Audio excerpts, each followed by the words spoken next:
Like subscribe हमारी video को जरूर। जोड़ी जी से भी मैं कहूंगी कि अभिषेक बिसारिया जी, दीपक लूथरा जी, भारतीय जनता पार्टी जिंदाबाद। अभिषेक बिसारिया जी, योगेश दुआ जी, मंच पे आ जाएं। आगे बिसारिया जी आइए प्लीज। अभी बुला रहे नरेंद्र मोदी जिंदाबाद। नरेंद्र मोदी। माधव लूथरा जी, आइए योगेश जी।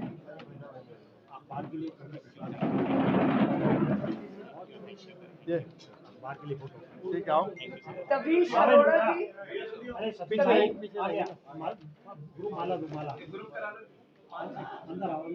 आचार्य विनय जोशी जी, सब आ जाइए एक साथ। आचार्य विनय जोशी जी, इसको पीछे कर दो फोटो हो जाए। माला डाल भी आते हैं। चलिए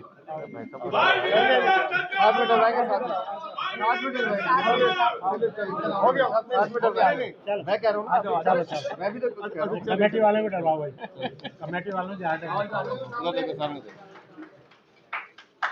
भारतीय जनता पार्टी जिंदाबाद जिंदाबाद। फोटो सही है। अखबार के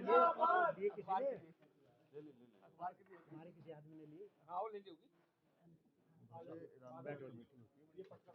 हम बता चुके हैं कि जब अरविंद केजरीवाल दिल्ली के मुख्यमंत्री बने तो जल बोर्ड 600 करोड़ रुपए के मुनाफे में था। आज जल बोर्ड 75,000 करोड़ रुपए के घाटे में है। अरविंद केजरीवाल की सरकार पिछले 10 सालों में डीटीसी के लिए एक बस नहीं खरीद पाई। यदि 1650 इलेक्ट्रिक बसें दी हैं तो देश के यशस्वी प्रधानमंत्री आदरणीय श्री नरेंद्र मोदी जी ने दिए। 25 कॉलेज खोलने का वायदा किया था, एक नया कॉलेज नहीं खुला, एक नया स्कूल नहीं खुला, कोई एक नया हॉस्पिटल नहीं खुला, कोई एक फ्लाईओवर नहीं बना। अध्यक्ष जी के एरिया का एक फ्लाईओवर है वो अधूरा पड़ा हुआ है, बारापुला वाला। वो मैं कहता हूँ हम इनको, दिल्ली के लोगों को इनको लानत भेजनी चाहिए। मोदी जी प्रगति मैदान के साथ टनल बना सकते हैं 1.5 किलोमीटर लंबी, जिसके ऊपर 1000 करोड़ रुपया खर्च हुआ है। 6 अंडरपास है। अरविंद केजरीवाल ने केवल एक अंडरपास बनाया है आश्रम पर। तो उनकी सरकार की जो परफॉर्मेंस रही है, आज दिल्ली दुनिया की सबसे ज्यादा प्रदूषित राजधानी WHO ने घोषित कर दी है। और दिल्ली हाई कोर्ट ने, सुप्रीम कोर्ट ने कहा है कि अरविंद केजरीवाल, दिल्ली में 3.5 करोड़ लोग रहते हैं और आपके जो सरकारी हॉस्पिटल्स है उसमें केवल 6 सीटी स्कैन हैं, वह भी खराब पड़े हुए। हम दिल्ली के लोगों को मरने के लिए नहीं छोड़ सकते, ये हाई कोर्ट ने कहा है। और सुप्रीम कोर्ट ने कहा है कि अरविंद केजरीवाल, तुम्हारे सरकार के जो हॉस्पिटल्स हैं उनकी हालत बूचड़ खाने से भी ज्यादा खराब है। तो आज हमारा पूरी तरह से हमारा हेल्थ सिस्टम, हमारा एजुकेशन सिस्टम, हमारी सड़कें जो है वो टूटी पड़ी हैं। जो अरविंद केजरीवाल ये कहता था हम लंदन और पेरिस वाली सड़कें बनाएंगे, मैं आप सभी से एक आग्रह जरूर करूंगा और आदरणीय अध्यक्ष जी से प्रार्थना करूंगा कि अभी श्री नरेंद्र मोदी जी के नेतृत्व में जो दिल्ली में तीसरा रिंग रोड बनाया जा रहा है, जिसमें 26 फ्लाईओवर हैं, लगभग 18 अंडरपास हैं, उसका 80-85% काम पूरा हो गया है। जो अरविंद केजरीवाल ये कहता था कि मैं पेरिस और लंदन वाली सड़क बनाऊंगा, तो मैंने विधानसभा के अंदर कहा कि आप पेरिस लंदन वाली सड़कों की बात छोड़िए। जो श्री नरेंद्र मोदी जी के नेतृत्व में श्री नितिन गडकरी जी ने जो दिल्ली को तीसरा रिंग रोड दिया, जिसका काम 90% पूरा हो गया है, उसको यदि आप देख लेंगे तो आप कहेंगे कि नरेंद्र मोदी जी ने जो तीसरा रिंग रोड दिया है उसके सामने पेरिस और लंदन के हाईवे कहीं टिकते भी नहीं है। तो उसको जरूर आप लोगों को जरूर देखना चाहिए। मोदी जी के नेतृत्व में दिल्ली को बहुत कुछ दिया गया है, कर्तव्य पथ दिया गया है, नेशनल वार मेमोरियल दिया गया है, पुलिस वालों के लिए पुलिस वार मेमोरियल दिया गया है। अभी 6 किलोमीटर लंबी सुरंग जो है, टनल, वो वसंत कुंज से लेके और वसंत आपके गुरुग्राम तक बनाई जा रही है। 6 मिनट में आप वसंत कुंज से गुरुग्राम का जो हमारा हाईवे है उस पर पहुंच जाएंगे। तो अनेक मोदी जी के नेतृत्व में दिल्ली में काम हुए हैं। दिल्ली पुलिस का हेडक्वार्टर भी बना है, दिल्ली के चारों तरफ पेरिफेरल रोड भी बनाई है, दिल्ली में 60,000 ट्रक्स आते थे, उनकी एंट्री भी बैन हुई है। तो अनेक मोदी जी के नेतृत्व में दिल्ली में काम हुए। मेरे बदरपुर विधानसभा क्षेत्र में दुनिया का सबसे बड़ा इको पार्क जो 885 एकड़ जमीन पर लगभग बनकर तैयार हो गया, second largest eco park America के शहर न्यूयॉर्क में है। तो मोदी जी ने हमें अनेक तोहफे दिए और अरविंद केजरीवाल ने इस सरकार को बहुत ही बेदर्दी के साथ लूटा है और दिल्ली को बर्बाद कर दिया है। इसको ठीक करने के लिए तो बहुत समय लग जाएगा। मैं उम्मीद करता हूं आप सभी लोग, आप सब लोगों की कृपा से, आशीर्वाद से 2024 में जो लोकसभा का चुनाव है, मोदी जी के उम्मीदवारों को 60% से ज्यादा वोट, श्री वीरेंद्र सचदेवा जी दिल्ली में उस कैंपेन को लीड करेंगे, 60% से ज्यादा वोट मिलेंगे। और जो मैं महान देख रहा हूं 2025 में फरवरी में विधानसभा का चुनाव होगा, लोगों ने मन बना लिया है कि तीसरी बार मोदी जी को देश में लाएंगे और दिल्ली में ही मोदी जी की पार्टी की सरकार बनाएंगे, जिससे कि दिल्ली की अनेक समस्याओं का समाधान हो सके।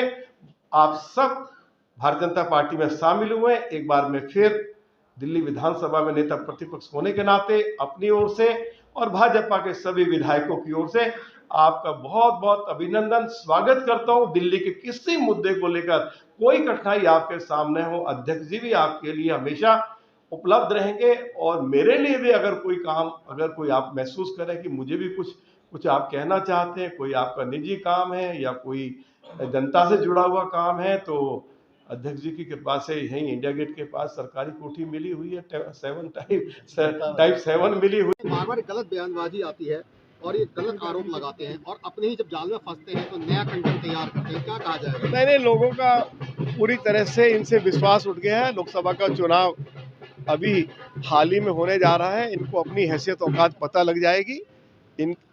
इनकी पार्टी के उम्मीदवारों की जमानत जब्त होगी। अरविंद केजरीवाल ने दिल्ली को, मैं बार बार कह चुका हूं कि बहुत बेदर्दी के साथ लूटा है। अनेक उन्होंने दिल्ली के अंदर घोटाले किए हैं। विधानसभा में जब हम सारे मुद्दे उठाते हैं उसका जवाब दे नहीं पाते हैं। हमारे लोग यदि मजबूती से अपना पक्ष रखते हैं तो विधानसभा से उनको निकाल दिया जाता है। तो अरविंद केजरीवाल विधानसभा में चर्चा करवाए, पता लग जाएगा।